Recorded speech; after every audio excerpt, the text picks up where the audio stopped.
Good morning student. Sentences की online class में आज हम क्षितिज गद्यखंड से चैप्टर 8 एक कुत्ता और एक मैना पढ़ेंगे, जिसके लेखक हैं हजारी प्रसाद द्विवेदी।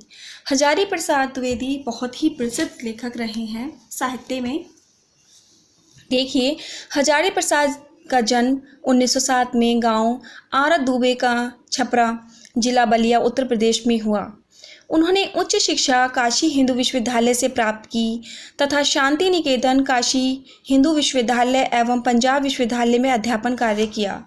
सन 1979 में उनका देहांत हो गया। साहित्य का इतिहास, आलोचना, शोध, उपन्यास और निबंध लेखन के क्षेत्र में द्विवेदी जी का योगदान विशेष उल्लेखनीय है। अशोक के फूल जो बहुत ही प्रसिद्ध रचना है, कुटज, कल्पता, बाण भट्ट की आत्मकथा, ये भी बहुत प्रसिद्ध रचना है।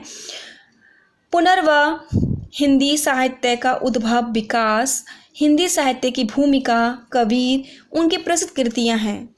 उन्हें साहित्य अकादमी पुरस्कार एवं पद्म भूषण अलंकरण से सम्मानित किया गया। द्विवेदी जी ने साहित्य की अनेक विधाओं में उच्च कोटि की रचनाएं की। उनके ललित निबंध विशेष उल्लेखनीय हैं। जटिल, गंभीर और दर्शन प्रधान बातों को भी सरल, सुबोध एवं मनोरंजक ढंग से प्रस्तुत करना द्विवेदी जी के लेखन की विशेषता रही है। उनका रचना कर्म एक सहृदय विद्वान का रचना कर्म है, जिसमें शास्त्र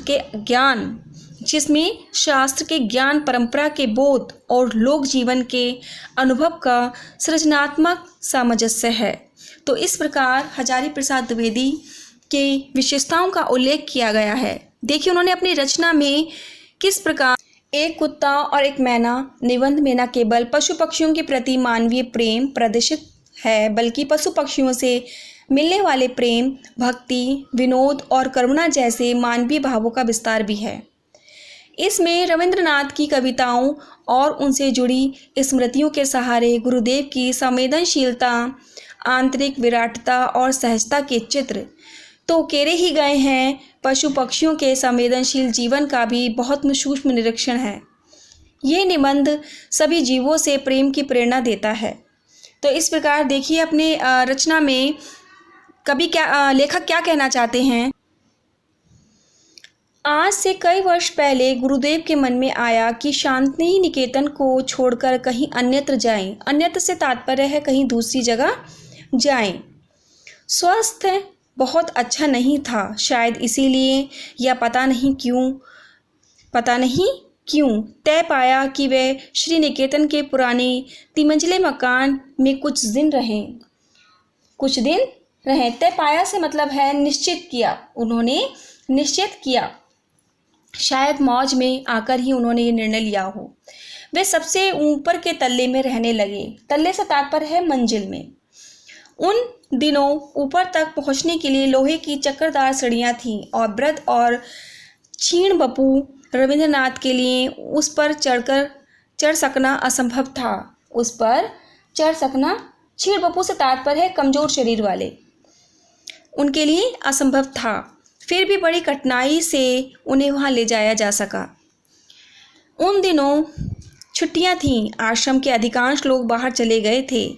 एक दिन हमने सपरिवार मतलब पूरे परिवार उनके दर्शन की ठानी। दर्शन को मैं जो यहाँ विशेष रूप से दर्शनीय बनाकर लिख रहा हूँ। दर्शनीय से तात्पर्य है दर्शन करने की इच्छा रखने वाला। दर्शन को मैं जो विशेष रूप से दर्शनीय बनाकर लिख रहा हूँ, उसका कारण ये है कि गुरुदेव के पास जब कभी मैं जाता था तो प्राय वे ये कहकर मुस्कुरा देते थे कि दर्शनार्थी हैं क्या। दर्शनार्थी मतलब दर्शन करने की इच्छा वाले हैं क्या। शुरू में मैं उनसे ऐसी बांग्ला भाषा में बात करता था जो वस्तुतः से तात्पर्य वास्तव में हिंदी मुहावरों का अनुवाद हुआ करती थी। किसी प्रकार के अतिथि मेहमान को जब मैं उनके पास ले जाता था तो कहा करता था कि एक भद्र लोग आप नार दर्शनेर जन्य ऐसे छेन। ये बात हिंदी में जितनी प्रचलित है उतनी बंगला में नहीं।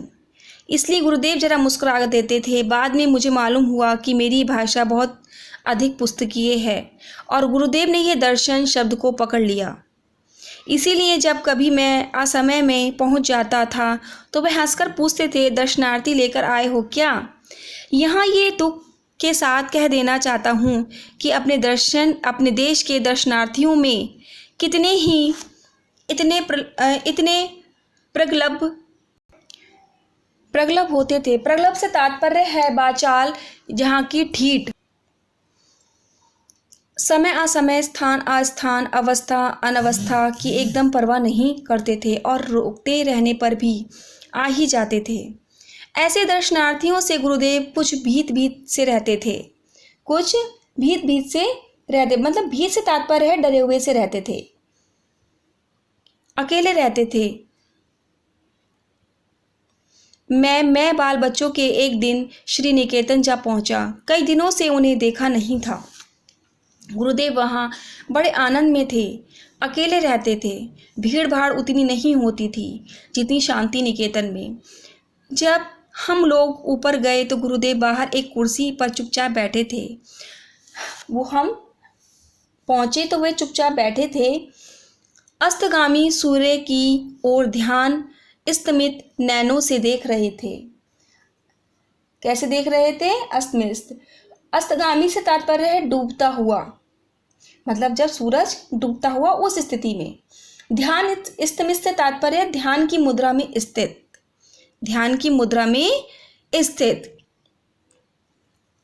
बैठे थे। हम लोगों को देखकर मुस्कुराए, बच्चों से जरा छेड़छाड़ की, कुशल प्रश्न पूछे और फिर चुप ही रहे। ठीक उसी समय उनका कुत्ता धीरे धीरे ऊपर आया और उनके पैरों के पास खड़ा होकर पूंछ हिलाने लगा। गुरुदेव ने उसकी पीठ पर हाथ फेरा। वह आंखें मूंद कर अपने रोम रोम से उस स्नेह रस का अनुभव करने लगा। गुरुदेव ने हम लोगों की ओर देखकर कहा, देखा तुमने, ये आ गए। कैसे इन्हें मालूम हुआ कि मैं यहाँ हूँ? आश्चर्य है। और देखो कितनी अपरितृप्ति इनके चेहरे पर दिखाई दे रही है। इनके चेहरे पर अपरितृप्ति से तात्पर्य पूरी तरह से संतुष्ट होना। पूरी तरह से, परितृप्ति से तात्पर्य है पूरी तरह से संतुष्ट होना, मतलब संतुष्ट भाव इनके चेहरे पर दिखाई दे रहा है। हम लोग उस कुत्ते के आनंद को देखने लगे। किसी ने उसे राह नहीं दिखाई, न उसे बताया था कि उसके स्नेहदाता यहाँ से 2 मील दूर हैं, और फिर भी वह वहाँ पहुँच गया। इसी कुत्ते को लक्ष्य करके उन्होंने आरोग्य में इस भाव की एक कविता लिखी थी। आरोग्य में इस भाव की एक कविता, आरोग्य मतलब रोग का अभाव, स्वस्थ है मतलब प्राप्ति। तो एक कविता लिखी थी, प्रतिदिन प्रातःकाले भक्त कुत्ता स्तब्ध होकर, स्तब्ध माने जड़, ठहरा हुआ सा, आसन के पास तब तक बैठा रहता है जब तक अपने हाथों के स्पर्श से मैं इसका संग नहीं स्वीकार करता। इतनी सी स्वीकृति पाकर ही उसके अंग अंग में आनंद का प्रवाह बह उठता है। इस वाक्य विहीन प्राणी लोक में सिर्फ यही एक जीव बहुत अच्छा बुरा सबको भेद कर संपूर्ण मनुष्य को देख सका है।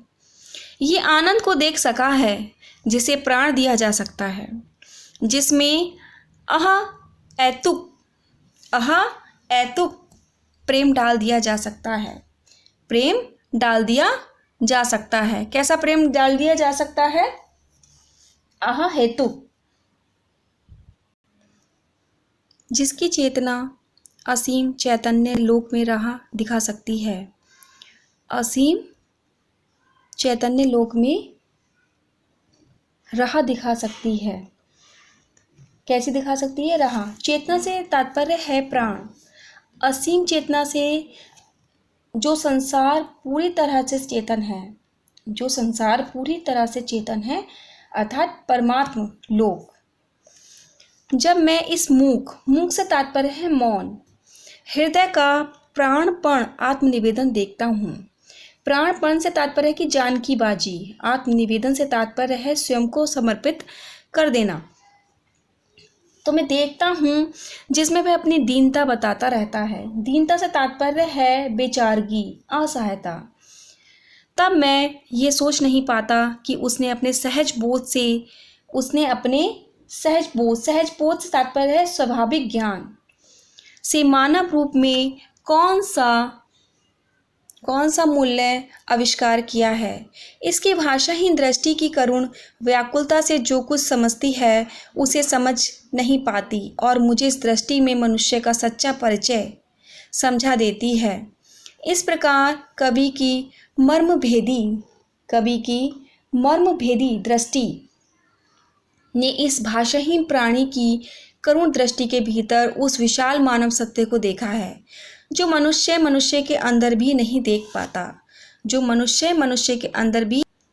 इस गद्यांश में लेखक रवीन्द्रनाथ टैगोर ने उस पशु के बारे में बताया है, पशु कुत्ते के बारे में बताया है कि किस प्रकार उसका मनुष्य के प्रति एक प्यार जो केवल उसके अंदर निस्वार्थ प्यार है कि वो बदले में कुछ नहीं चाहता, केवल वह क्या चाहता है मनुष्य से एक स्नेह के रूप में, मतलब एक हाथ फेरने से ही उसको एक प्यार, एक स्नेह मिलता है जिससे उसे आनंद की तृप्ति होती है।